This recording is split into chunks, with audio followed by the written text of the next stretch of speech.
नमस्ते. नमस्ते. नाव आणि पत्ता सांगा सर. माझे नाव श्रीकांत केदारी हजारे, मुक्काम पोस्ट वसरली, तालुका पोलीस, जिल्हा सांगली. आपल्या जे गोठ्यात जनावरांची संख्या आहे, जनावरांची संख्या किती आहे? आता जनावर संख्या 7 म्हशीच्या 2 गाई. टोटल 9. टोटल 9 म्हशी. तुम्ही दुग्ध व्यवसाय किती वर्ष झालं करताय? फार म्हणजे आमच्या वडिलापासून दुग्ध व्यवसाय आमचा आहे की नाही? तुमचं वय किती? माझं वय 58. 58 आहे. त्याच्या अगोदर किती वर्ष दुग्ध व्यवसाय असेल? म्हणजे वडिलापासून आहे. वडील पार्जित आहे की नाही? आपली तुमची पिढी किती? आता आमची दुसरी पिढी. म्हणजे जवळजवळ 100 वर्ष आपण दुग्ध व्यवसाय करतोय, आहे की नाही?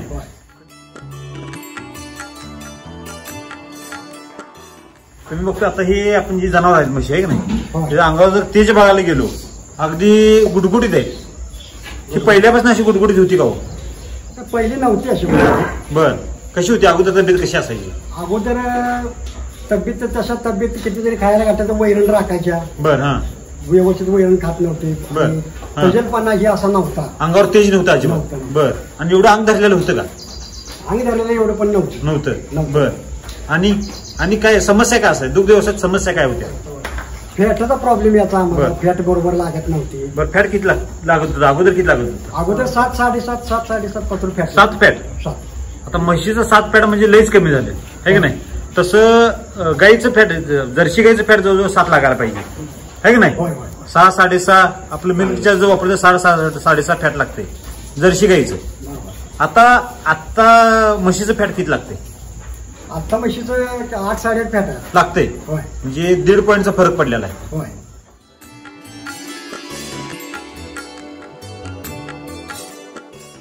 कसं काय फरक पडला एवढा? आम्ही काय केले, आता गेले 3 महिने झाले आम्ही मिल्क चार्जर चालू केले. बर. आणि मिल्क चार्जर चालू केल्यानंतर आमच्या अशा लक्षात आले की वैरण व्यवस्थित खायला लागली. जनावर दुधाला वाढली. आणि फॅटचा जर विचार केला तर आम्हाला त्याचं लगेच समजलं की आपली फॅट वाढली. दूध वाढलं, फॅट वाढली. आणि म्हशी जे आहे त्या व्यवस्थित म्हणजे सुदृढ दिसायला लागले, चांगले दिसायला लागले, अंग धरायला लागले. आणि मी म्हटलं काही तर मिळून नाही, काय नाही.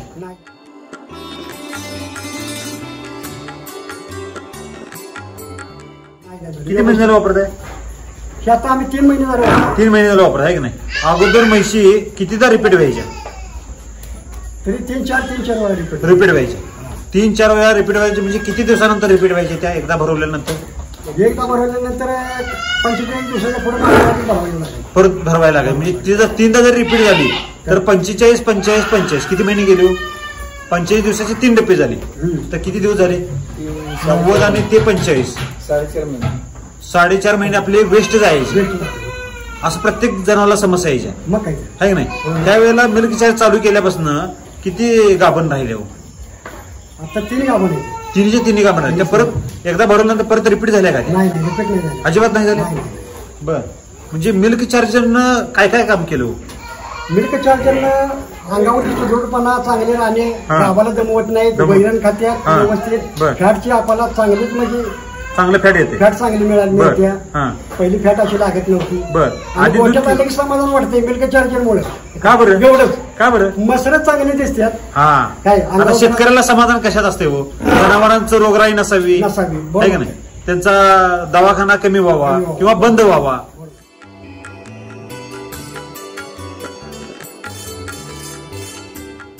जनावरांचं आपल्या समस्या काय असायचं? डॉक्टर यायचे का अगोदर?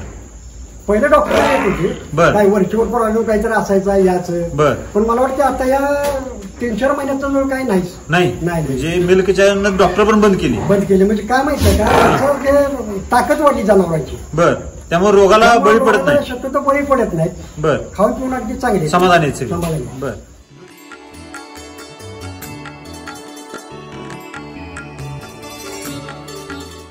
दुधामध्ये काय बदल झाला का? दुधामध्ये भरपूर बदल झाला. 4 ते 5 लिटर या सगळ्या मसरा 5 मसरीच्या पाठीमागे नाही 4-5 लिटर फरक झालाय. तसं 5 लिटर म्हणजे किती? आता दुधाची किती? 5 म्हशीमध्ये 5 लिटर फरक पडणे हे अतिशय कमी आहे. तसं मिल्क चार्जरच्या उद्देशाने मिल्क चार्जर किती देत आहे आपण? एकच वेळेला देत आहे की नाही? किती टोपण देत आहे? तुम्हाला तर बघायचं एक टोपन सपाट देतोय आपण. म्हणजे तसं आपण मिल्क चार्जर पूर्ण ताकदीने वापरतोय का? तर अजून नाही. तसं म्हशीचं प्रमाण हे सकाळी 150 ग्रॅम आणि संध्याकाळी 150 ग्रॅम, म्हणजे 3 टोपण सकाळी आणि 3 टोपण संध्याकाळी. अशा पद्धतीने जर वापरलं तर आता जो आपल्याला जो रिझल्ट आलाय तो फक्त 25% रिझल्ट आलाय. किती? 25 ते 30% रिझल्ट आलेला आहे. त्यात सुद्धा तुम्ही समाधानी आहे की नाही? हेच जर आपण जर हे मिल्क चार्जर 2 टाइम वापरलं तर काय होईल? काय वाटतंय तुम्हाला? किती दुधात किती फरक पडेल? निश्चित फरक पडलाच पाहिजे, आहे की नाही? आता आपण 50 ग्रॅम देतो एक टायमाला फक्त, आहे की नाही? एक टायमाला दिल्यानंतर 5 लिटर दूध वाढले. म्हणजे मिल्क चार्जर किती रुपये जाते आपलं? 50 ग्रॅम म्हणजे 50 ग्रॅम न किती ग्रॅम? 5 जनावर असते 250 ग्रॅम जाते, आहे की नाही? म्हणजे 1 किलो आपलं जर घेतलं तर आपल्याला किती दिवस जाते? ते 4 दिवस जाते. 4 दिवस जाते. म्हणजे 4 दिवसात आपल्याला किती रुपयेचा खर्च येतोय? 330 रुपये धरू. आणि मिल्क दूध वाढलं किती? 5 लिटर. कसं लिटर आहे आता? 7 5 35 रुपये. हे 350 रुपये आपल्याला पर डे मध्ये वाढलेले आहे. फॅटचा आपण हिशोब जरी नाही धरला तरी सुद्धा जर आपण असा जर नुसता साधा हिशोब जर धरला तर डेली 350 रुपये वाढलेत. आणि खर्च किती करतोय आपण? 4 दिवसाला 330 रुपये खर्च करतोय. म्हणजे मिल्क चार्जर आपल्याला फ्री मध्ये मिळून 3 दिवस एक्स्ट्रा मिळाले. खरंय खोट आहे? आहे की नाही? आणि ते पण पूर्ण ताकदीनं वापरलेलं नाही. खरंय खोट आहे? बरोबर. बर, हेच आपण जर साहेब पूर्ण ताकदीनं नाही वापरलं पण ते कंटिन्यू सांगत होते की जरा गॅप पडला मध्ये, त्यावेळी त्यांना ते कळालं की नक्की किती दूध आपलं कमी झालं.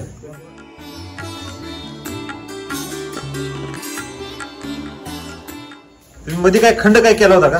खंड थोडा 4 दिवसाचा पडला होता. बरं, का बरोबर खंड पडला?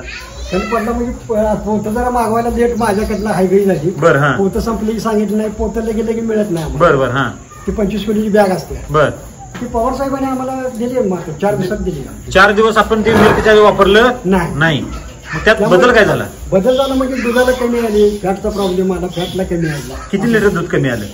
दूध तेवढं 4-5 लिटरनं कमी आलं. 5 लिटर दूध. त्यावेळेला तुम्हाला कळालं खरं मिल्क? लगेच कळालं. बायकांनी सुद्धा सांगितलं. बर, साध्या बायकांनी सुद्धा कळालं की मिल्क चार्जर नसल्यामुळे दुधाला असं झालं. सांगितलं. एवढा बदल जाणवला. मग तुम्ही पुन्हा रिपीट चालू केलं ती? पुन्हा चालू. जर तुम्हाला ही जर बदल लवकर लक्षात आला नसता तर तुम्हाला हे वाटलं नसतं बाबा ही मिल्क चार्जर मुळेच होते. निश्चित. म्हणजे दूध जे वाढलं ही मिल्क चार्जर मुळेच वाढलं. Milk charger.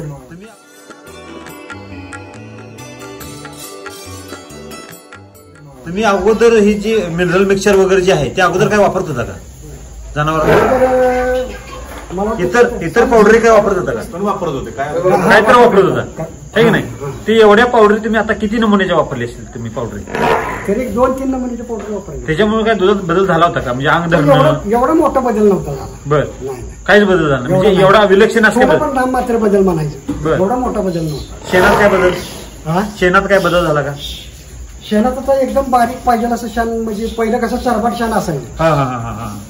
जे खाल्लेला चारा आहे तो शेणात नाही येत होता. शेणात नाही येत होता. बरं, आता येतो. आता काय ना बारीक शान व्यवस्थित मऊसूत शान. मऊसूत येते, अगदी मुलायम यायला लागले. आणि जी पोहटी पडते ती पातळ येते का घट येते? कसं आहे ती एक सांगायचं राहून गेलं. तुमच्या ही औषधं चालू केल्या आपल्या मिल्क चार्जरमुळे काय झालं ते संडासचं म्हणा, ही म्हणा, शेणाचं म्हणा किंवा बाकीचं रोग म्हणा, ही सगळं क्लिअर व्यवस्थित. बाकीचं रोग म्हणजे काय? सगळं क्लिअर. बाकीचं म्हणजे कसं आहे, संडासचं जर बिघडलं तर ते मिल्क चार्जर थोडंसं वाढवून द्या म्हणून आम्हाला सांगितलं साहेबांनी. ते आम्ही थोडं वाढवून दिलं, संडासचा सुद्धा प्रॉब्लेम मिटला मिल्क चार्जर. अगोदर पोट कधी बिघडत होतो? जरा काय वल्ला चारा झाला, कमी जास्त खाल्लं की पोट बिघडायचं. बरं, आणि शेण कसं यायचं? शेण एकदम असं जरबाट आणि पातळ रबडी पडल्या. म्हणजे खाल्ल्याला ते पचत नव्हतं. मिल्क चार्जरनं काही काम केलं माहिती? खाल्ल्याला पचवलं सगळं. हे मिल्क चार्जर हे दुधासाठी तयार झालेलं नाही. हे कशासाठी तयार झालं? हे पचन क्रियेसाठी तयार. खाल्ल्याला जर पचलं तर ते सगळ्या समस्या त्याच्या काय होत्यात? आपोआप दूर होतात. चारा खाण्यामध्ये काय बदल झाला का? चारा मिल्क चार्जर चालू केल्यामुळे चारा भरपूर खायला लागली. म्हणजे दावणीत ठेवलं सगळं खायला लागले. सगळं. अगोदर कसं असायचं? अगोदर दावणीत नेहमी दावून भरलेली दावणी सारखी. बरं, आणि त्यात आपण चारा टाकू शकत नसतं. हाय ते सगळं स्वच्छ करायला परत टाकायला लागेल. पुन्हा दुसऱ्या दिवशी तरी अंदाजे चारा किती वेस्ट जायचा दररोज? चारा वेस्ट म्हणजे निम्मा चारा माझा वेस्ट जात होता. 50%? होय, 50%. म्हणजे तसं चारा बघायला गेलो तर चारा तसं काय जनावर अजून जगले असते तेवढं. नाही? किती जण किती जनावर जगली असते आहे त्याच्यावर? त्याच्यावर भरपूर जनावर, म्हणजे अजून 4 जनावर तर निश्चित जगले असते. म्हणजे 4 जनावरांचा चारा पण वाचलेला आहे आपला आणि जनावरांचा डॉक्टरचा खर्च पण वाचलेला आहे. होय होय.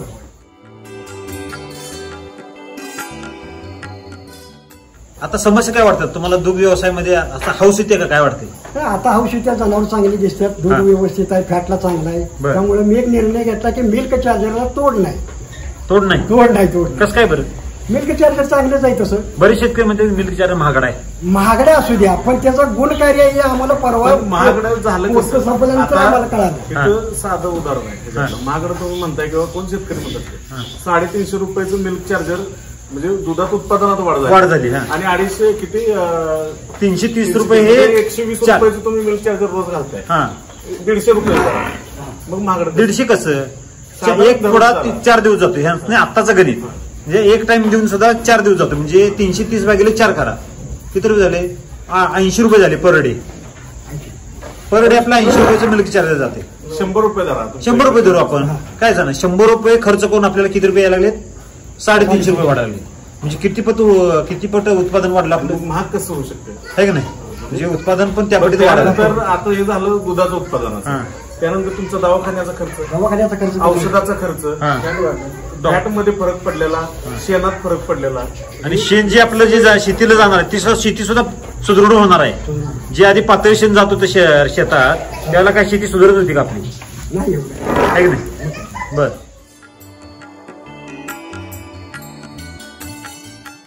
दुग्ध व्यवसायात काय होतं की शेतकऱ्यांचं फक्त टार्गेट दुधावर आपलं विचार असतो की बाबा ते दुधात वाढली तरच झालं, पण त्यानंतर बाकीचे पडलेले फरक आपण त्यात विचारात घेत नाही. त्यामुळे प्रत्येक शेतकऱ्यांनी बारीक अनालिसिस जर केलं तर शेतकऱ्याच्या लक्षात येईल. त्यामुळे राम सरांनी पण आपल्याला एका याच्यात सांगितलं होतं की तुम्ही ह्याचं कॅल्क्युलेशन 1 पुडा 2 पुडा किंवा 8 दिवसाच्या यात वापरू नका. तुम्ही पूर्ण 2-3 महिने वापरा, त्यानंतर सगळं रेकॉर्ड लिहून ठेवा आणि त्यानंतर तुम्ही आम्हाला सांगा की हे महाग आहे का स्वस्त.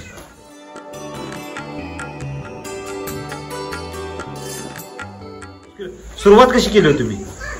1 किलो आणलं होतं का अर्धा किलो आणलं होतं? सुरुवात डायरेक्ट 25 किलो. का बरं? हे 25 किलोची बॅग साहेब 7,500 रुपयाला. ऐकून घ्या, मी इतर वापरत होतो नाही, त्याचा रिझल्ट याचा पण मात्र याचा. पण मला एकदम म्हणलं हे वापरून बघा मिल्क चार्जर.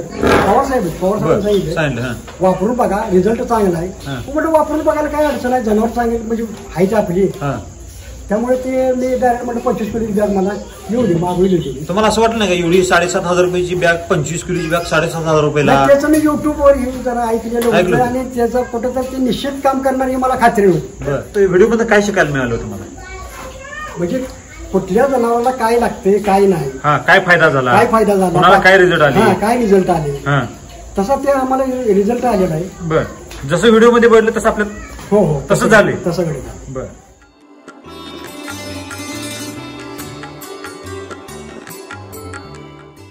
बऱ्यापैकी शेतकरी काय म्हणतात की युट्यूबला जे येणारे जे व्हिडिओ आहेत सगळे चुकीचे असतात, फ्रॉड असतात.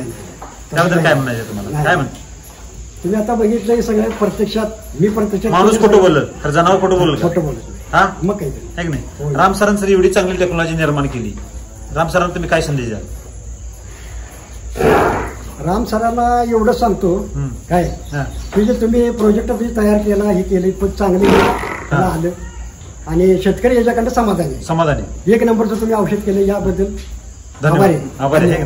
राम सरांनी आता बघा ही आता लंपी वगैरे झालेले जनावरांचा लंपी सुद्धा बरा होतो.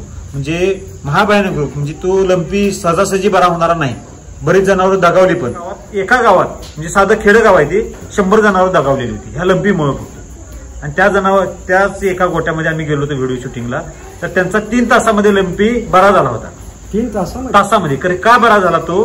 तर त्यांनी सांगितले की आम्ही अगोदर मिल्क चार्जर वापरत होतो, व्हायरल इन्फेक्शन जवळच गोटा होता, त्या व्हायरल इन्फेक्शननं हे झाला लंपी झाला. परंतु त्यांनी काय केलं, अगोदर 50 ग्रॅम देत होते, लंपी झाल्याला कळल्यानंतर त्यांनी 150 ग्रॅम दिलं. ते किती पट वाढवलं त्यांनी? 3 पट वाढवलं. त्यामुळे त्यांचं लगेच लंपी जागेवर बरा झाला. म्हणजे हे जर इतर लंपी झालेल्या शेतकऱ्यांचं कंटिन्यू जर वापरलं तर त्यांचा लंपी पण बरा होईल.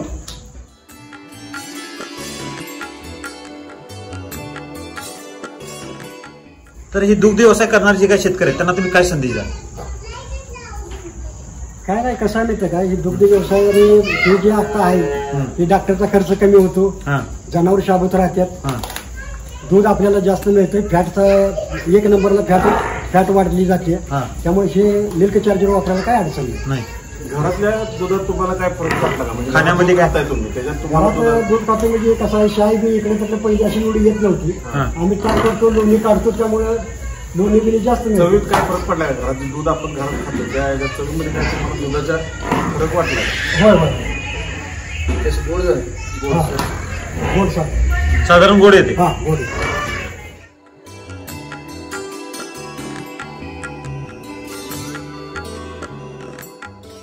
सर तुम्हाला मार्गदर्शन कोणाचं मिळालं? आम्हाला हे पवार सर. सर नमस्ते, मार्गदर्शन तुमचं आम्हाला- नाव पत्ता सांगा सर. संपत विठ्ठल पवार, कंपोस्ट स्टडी, तालुका पलूस, जिल्हा सांगली. मोबाईल नंबर सांगा. 99719109. Shriram agro services. Okay, thank you, best of luck sir.